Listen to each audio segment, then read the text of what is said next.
Hi friends, hello to everyone, good morning all of you. कैसे हैं आप सब? I hope all of you are fine. आप सभी अच्छे होंगे। और आज के लेसन में हम डिस्कस करेंगे बुद्धि वाला टॉपिक है कि क्या होती है बुद्धि। ठीक है, तो बुद्धि के बारे में पढ़ेंगे, कंप्लीट इंफॉर्मेशन दी जाएगी आपको बुद्धि की। ठीक है, तो इससे पहले ऑलरेडी मैं 8 चैप्टर अपलोड कर चुकी हूँ। आई होप आप सबने वो वीडियोस देख ली होगी। अगर आपने नहीं देखी है तो प्लीज जाइए और चैनल पे जाके विजिट कीजिए। वहाँ पे जो सीडीपी वाली जो हमारा प्लेलिस्ट है वहाँ पे सारी वीडियोस आपको मिल जाएंगी। तो देखिए, सबसे पहले बात करेंगे बुद्धि क्या है। तो बोलते हैं ना कि भाई इसकी तो बुद्धि काम नहीं करती है, अक्कल पे पत्थर पड़ गए हैं।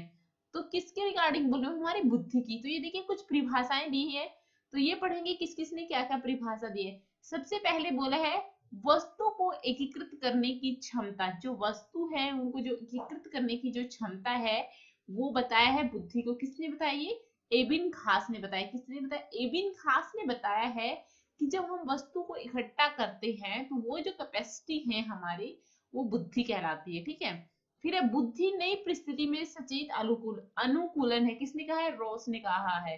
रोस ने कहा है कि जो बुद्धि होती है हमारी वो क्या है कि जो नई परिस्थिति है उसमें सचेत अनुकूलन करने की क्षमता होती है बुद्धि। फिर है कि बुद्धि क्षमता ग्रहण करने की क्षमता। किसने कहा है? वुडवर्थ ने कहा है। जो बुद्धि है वो क्षमता ग्रहण करने की क्षमता है। किसने कहा है? ये वुडवर्थ ने कहा है। ठीक है, और उसके बाद में बोला स्पीयरमैन ने कि देखिए स्पीयरमैन ने कहा है कि जो बुद्धि है हमारी वो अमूर्त चिंतन करने की योग्यता है। ये किसने कहा है? स्पीयरमैन ने।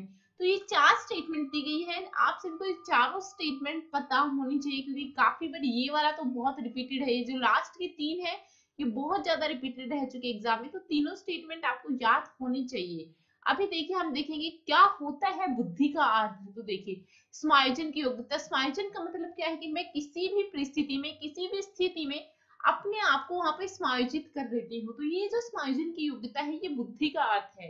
फिर सेकंड है हमारा समस्या समाधान की योग्यता। ये प्रॉब्लम सोल्विंग नेचर किससे आएगा? जब हमारे पास बुद्धि होगी तभी तो हम किसी प्रॉब्लम का सॉल्यूशन फाइंड आउट कर पाएंगे। हम ये कर पाएंगे कि कैसे इस प्रॉब्लम को हैंडल करना है, कैसे हम इसका सॉल्यूशन फाइंड आउट कर सकते हैं।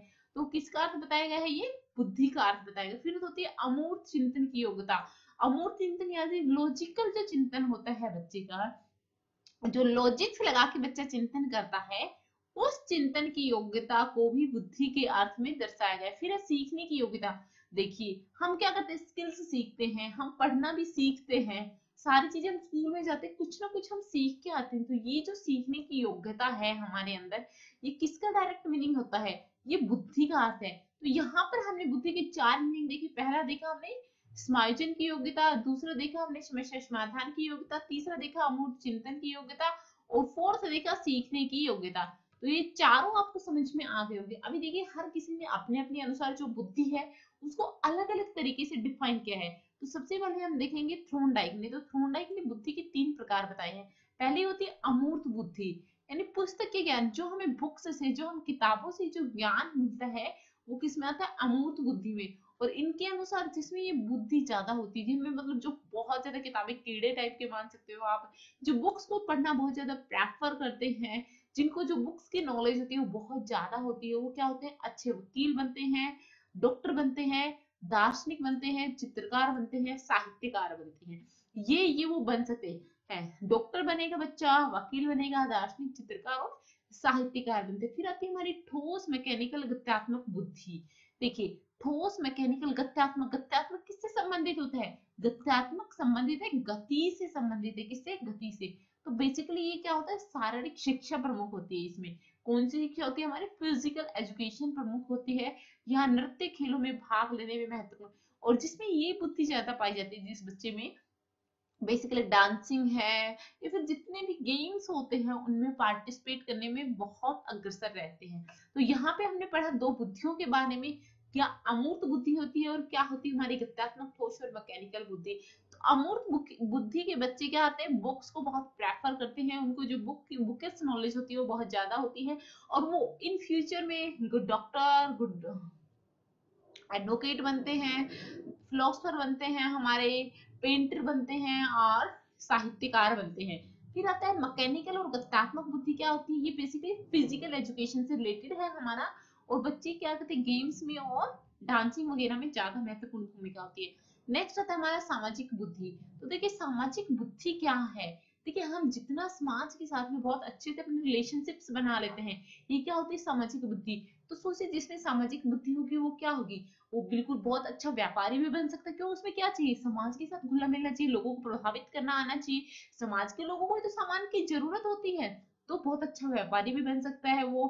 और देखो और क्या बन सकता है? बहुत अच्छा राजनेता भी बन सकता है वो, यानी राजनीति में भी बहुत अच्छा रोल प्ले कर सकता है अगर उसमें कौन सी बुद्धि है? सामाजिक बुद्धि है। तो ये हमने थॉर्नडाइक के दिए हुए तीनों प्रकार की बुद्धियां पढ़ी।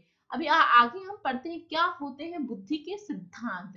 तो देखिए बुद्धि के सिद्धांत, एक पहला होता है इकाई सिद्धांत। तो जो इकाई सिद्धांत है इसका प्रतिपादन किसने किया था? जॉनसन और स्टर्न के द्वारा दिया गया है ये, और इस पे विचार बीने और टर्मन ने किया था। तो ये बीने और टर्मन से रिलेटेड काफी बार क्वेश्चंस पुट किए जाते हैं। तो इकाई का सिद्धांत बीने और टर्मन ने दिया था। नेक्स्ट आता है समूह कारक सिद्धांत यानी ग्रुप फैक्टर। तो प्रोफेसर थॉमसन ने ग्रुप फैक्टर दिया। किसने दिया? प्रोफेसर थॉमसन ने ग्रुप फैक्टर दिया है। नेक्स्ट आता है बहुकारक सिद्धांत, मल्टी फैक्टर सिद्धांत। तो थॉर्नडाइक ने ही हमारा मल्टी फैक्टर सिद्धांत दिया। And the next one is द्विकारक यानी टू फैक्टर थ्योरी होती है, तो स्पीयरमैन ने दिया। इन्होंने इसमें दो स्पेसिफिक रीजंस दिए हैं, फैक्टर्स बताए। एक होता है जी यानी जनरल फैक्टर, सामान्य कारक, और द सेकंड वन इज ऐसे यानी स्पेसिफिक फैक्टर यानी विशिष्ट फैक्टर। ये वाला क्वेश्चन बहुत रिपीटेड रहता है कि जो प्राथमिक मानसिक योग्यताओं का जो सिद्धांत है वो किसने दिया था? तो प्राथमिक मानसिक योग्यताओं का सिद्धांत किसने दिया? थ्रस्टन ने दिया है। फिर नेक्स्ट आता है केले का बुद्धि सिद्धांत। तो देखिए केले ने बुद्धि को 5 मानसिक योग्यताओं से निर्मित किया। किसी के जो 5 मानसिक योग्यता है उसे निर्मित किया है। अब देखिए कौन कौन सी मानसिक योग्यताएं हैं। पहली हमारी अंकगणितीय योजना, फिर आती है स्थान संबंधित योजना। देखिए अंक योग्यता में क्या क्या आ जाता है? एडिशन, मल्टीप्लिकेशन, डिवीजन, सब्ट्रैक्शन, और बाकी जो अर्थमेटिक क्वेश्चन में आता है वो सब किस में आ जाता है? हमारी अंक योग्यता में आ जाता है। स्थान संबंधी यानी हमें किसी जो स्थानीय की योग्यता होती है, किसी भी स्थान की जगह की कितनी जानकारी है, क्या कितना, अगर हम कहीं पे जाते हैं, मान लो मैं फिलहाल हैदराबाद में हूँ तो मुझे यहाँ की कितनी नॉलेज है, मैं यहाँ पे रह रही हूँ, तो ये जो चीजें होती है स्थान संबंधी योग्यता में आती है। फिर आती है कंठस्थ, कंठस्थ करने की यानी रटने की भी बोल सकते हैं, याद करने की योग्यता। मैंने आपको एक पोइम दे दी, एक माँ की बेबसी पोइम दी है मैंने, मैं आपको मानो, तो आप उसको कितने अच्छे से लर्न करके आते हैं, कल कितना अच्छे से तुरंत आके सुना देते हैं। तो ये क्या होती है? कंठस्थ करने की योजना, यानी गले पे सारे शब्द हो रहा, तुरंत सुना देना इसको। नेक्स्ट आता है हमारा अनुभव करने की योजना। देखिए एक्सपीरियंस बता देता है कि ये काम ऐसे होगा तो ये होगा, और ऐसे होगा तो ये होगा। तो ये क्या है? हम किसी चीज को पहले ही अनुभव कर लेते हैं। ठीक है, तो ये क्या होगी? हमारी अनुभव करने की योग्यता हो जाती है। फिर नेक्स्ट आता है समझने की योग्यता। हम कितना जो सिचुएशंस हैं, मेरे सामने जो सिचुएशन आ रही है मैं उस सिचुएशन को कैसे हैंडल करूं, कि ये क्या होगी? मेरी समझने की योग्यता आ गई, मैं किस पॉइंट ऑफ वे से उसको देखूं, ये क्या होगी? समझने की योग्यता होती है। और जो नेक्स्ट पॉइंट है वो दिख नहीं रहा है, वो हमारा है बुद्धि लब्धि, आईक्यू। आईक्यू कैसे फाइंड आउट करते हैं हम? आईक्यू फाइंड आउट करते हैं हम, सबसे पहले होती है हमारी mental age divide by chronical age और मल्टीप्लाई बाय 100 होता है। मेंटल एज क्या होती है हमारी? मेंटल एज होती है हमारी मानसिक आयु, और क्रोनिकल एज जो हमारी वर्तमान में उम्र है वो। ठीक है, और ये 100 होती है। मेंटल एज कैसे पता चलती है? मानसिक आयु, मान लीजिए कोई 2 साल का बच्चा है, 4 साल के बच्चे का सवाल भी सोल्व कर देता है, तो उसकी मेंटल एज क्या होगी? 4 इयर्स, बल्कि उसकी क्रोनिकल एज क्या है? यहाँ पे 2 ईयर है। ठीक है, और यहाँ पे क्या होगा? 100 से मल्टीप्लाई हो गया, तो 2 5 0 5, और ये हो गया, तो उसका आईक्यू क्या आ गया? 200% आ गया। तो ये ऐसे निकाली जाती है, फॉर्मूला है इसका, mental age upon chronical age multiply by 100। और ये प्रत्यय किसने दिया था? ये बीने ने दिया था, मानसिक आयु का संप्रत्यय बीने ने विकसित किया था। तो ये हमने बुद्धि के बारे में पढ़ा। आई होप समझ में आया होगा। If you have any doubt regarding this, do comment in the comment box. कोई भी डाउट है तो पहली स्टेटमेंट दी थी, वस्तु को एकीकृत करने की जो क्षमता वो किसने बताई थी? एबिन खास ने बताई थी। नई परिस्थिति में सचेत अनुकूलन करना रॉस ने बताया था। और क्षमता ग्रहण की योग्यता किसने बनाई? वुडवर्थ ने बताई थी। बुद्धि अमूर्त चिंतन की योग्यता है, ये किसने बोला? स्पीयरमैन ने बोला। फिर 4 बुद्धि के अर्थ बताए गए थे, समायोजन की योग्यता, समस्या समाधान की योग्यता, अमूर्त चिंतन की योग्यता और सीखने की योग्यता। थॉर्नडाइक ने बुद्धि के 3 टाइप बताए थे, अमूर्त बुद्धि, ठोस और मैकेनिकल और सामाजिक। तो अमूर्त बुद्धि में बेसिकली बुकिश नॉलेज पे ज्यादा फोकस किया जाता है, वकील बनते हैं, अच्छे डॉक्टर बनते हैं, अच्छे दार्शनिक, चित्रकार और साहित्यकार बनते हैं। वहीं ठोस और मैकेनिकल और गत्यात्मक बुद्धि का रिलेशन किससे होता है? हमारा फिजिकल एजुकेशन से होता है। और यहाँ पे क्या होता है, जो डांसिंग और गेम्स होते हैं उसमें अच्छा पार्टिसिपेट करते हैं। फिर आती है सामाजिक बुद्धि। तो सामाजिक बुद्धि यानी बहुत मिलनसार होना, समाज के साथ अच्छे संबंध होना। तो इसमें बच्चा अच्छा बिजनेसमैन भी बन जाता है, इवन पॉलिटिशियन भी बन जाता है। फिर ये बुद्धि के सिद्धांत पढ़े थे हमने, तो इसमें इंपॉर्टेंट होता है प्राथमिक योग्यताओं का सिद्धांत किसने दिया? थ्रस्टन ने दिया।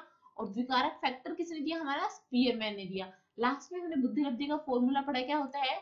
Mental age upon chronical age multiply by 100। ये किसका फॉर्मूला है? हमारा आईक्यू निकालने का। मेंटल एज जो मानसिक उम्र है, कितने टाइप के, कितनी उम्र तक के क्वेश्चन सोल्व कर लेता है। क्रोनिकल एज जो हमारी वास्तविक उम्र है, रियल एज है वो, और मल्टीप्लाई बाय 100। और ये सबसे पहले किसने दिया था? बीने ने दिया था। किसने दिया था? बीने ने दिया था। I hope the session is beneficial for you. If you get आपको थोड़ा बहुत भी बेनिफिट मिलता है, like the video and share the video. तो आज के लिए बस इतना ही, मिलते हैं नए वीडियो में, तब तक के लिए जय हिंद, जय भारत, जय हरियाणा। बेटी बचाओ बेटी पढ़ाओ, बेटियों को आगे बढ़ाओ।